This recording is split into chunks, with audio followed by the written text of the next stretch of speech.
Hey everybody, welcome back to Wine Up TV. I have Joe Mora with CasaBruno Imports, and you know what, man? Real men do drink pink wine. And on today's show, we're going to have the heavy hitters, Bandol. So when we come back, Joe's going to tell you all about these wines and why you should get them for the spring. See you in a minute.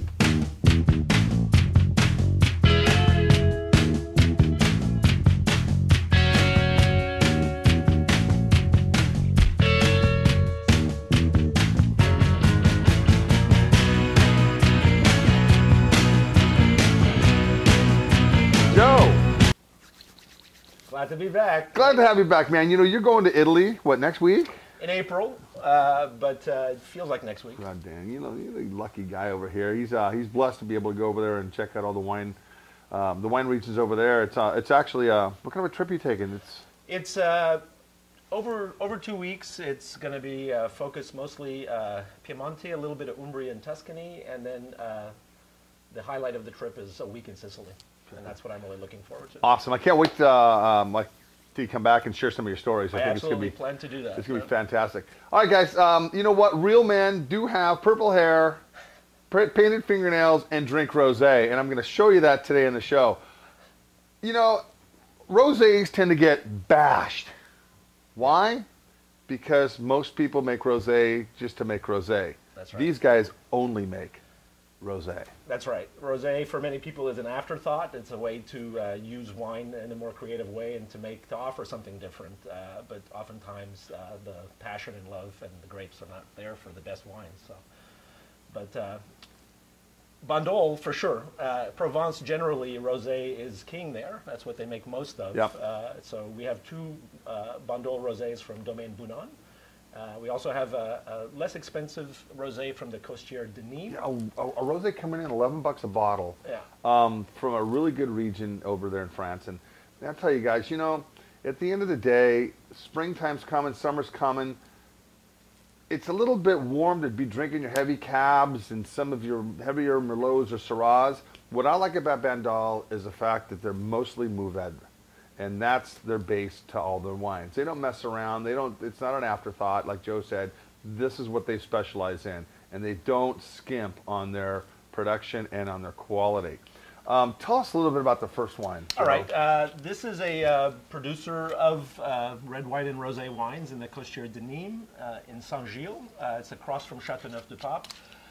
They model themselves, their rosé, after a Provence or a Provençal rosé, like many people do, but the formula is actually topsy-turvy. It's mostly Syrah with Grenache and then a little bit of Mourvèdre. They do put 20% Mourvèdre in the wine. It's delicate. It's a light color. It's refreshing. It's mostly inexpensive Sure. and an easy drinker. But it's a nice thing to show off against its a more renowned neighbor in Bandol. Absolutely. And, you know, and it's interesting, guys, when you look at the terroir of Bandol, it's so chalky, and just the soils are just so interesting. But, you know, a rosé is it's a tough sell, because most people think they're sweet. Mm-hmm. Most people have a preconceived notion that they're going to be just simple. And when you talk about these wines, they're not simple. They're fairly complex, and they have good acidity to ride out 4 or 5 years. That's right. In a bottle. And they go very well with the food that they're made to go with. All the shellfish and bouillabaisse. In the south of France, the Mediterranean diet, that includes a lot of fish. And also tomato-based sauces to go along with shellfish work very, very well with these wines. And let's face it, you know, when you're over in Europe, over in France, wine for lunch is very common. Here in America, you know, we got 30 minutes for lunch. We got to get in, get out, and have that half-pound burger for $4.95, all these daily specials. And we don't have the time to sit down and have a nice meal, where it's very European, to have a nice meal with a glass of blush wine or rosé. That's right. And that's how these styles are made, and they're just wonderful. I love rosé with roasted chicken. Everybody eats roasted, most people, I should say, not everyone. And most people have roasted chicken, and it's got great herby elements that tie well with an herb roasted chicken. And these aren't sweet. You know, they have the fruit's nice. It's good acidity, and there's a sweetness to it, but it's not bone dry high acid. And I think the acid in the fruit is really, really married well. All right, so this is about $11 retail. First wine, Bandol, the Mas de la Rouvi. I just totally bastardized that. You were close. You were close. So Domaine Bounan was founded in 1961, but has currently made various different groupings of wine, red, white, and rosé, from separate estates that they own. The Mas is the first one, de la Rouvière, very close, right? They're cagey about the percentages, but these are Mourvèdre-based wines, which is the majority grape, with Cinsault and a little bit of Grenache. Lots of limestone in the soils. The wines have some edginess to it, some acidity, minerality. Good minerality on that. But this great tropical quality too, and just Bandol always reminds me of the Mediterranean, and it is the water and the sun, and it's there in these wines. And it's just a great wine. This retails about $21, right around there. You know, sometimes that's out of some people's comfort zone for a rosé. However, if you wanna quit drinking all the Planck rosé and get to what a rosé really is like, you're gonna hit a bottle of this. It's just delicious. I think if you like rosé, you owe it to yourself to try a Bandol every once in a while, and they are unique. It's got a little saltiness to it, a little banana peel. I like that. These are just really complex rosés, man. Yeah, I love these wines. Beautiful wine. All right, Granddaddy. Yes, this is the Chateau de la Rouvière. It's a different site near the village of Castellet, and the wine has a higher percentage of Mourvèdre in it. Even so, it's smaller production wine. Yeah, talk about the case production on these wines. The rosé in all categories is the largest production, but for the Chateau it's 1,000 cases. For the Mas it's 2,500 cases. Okay. And that dwarfs the production of white and red wine, which is minuscule in Bandol, but in Provence generally it's much smaller than rosé.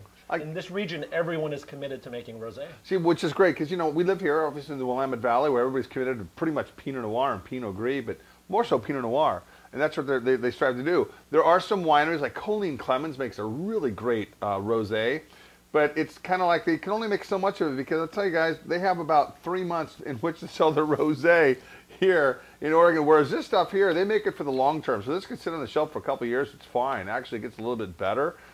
So rosé in Oregon is a cash flow grape that a lot of the winemakers do because they like to drink wines. They're a little bit more simple and elegant, but they're made with Pinot Noir, which I think Pinot's best fermented out fully and made in their elegant styles.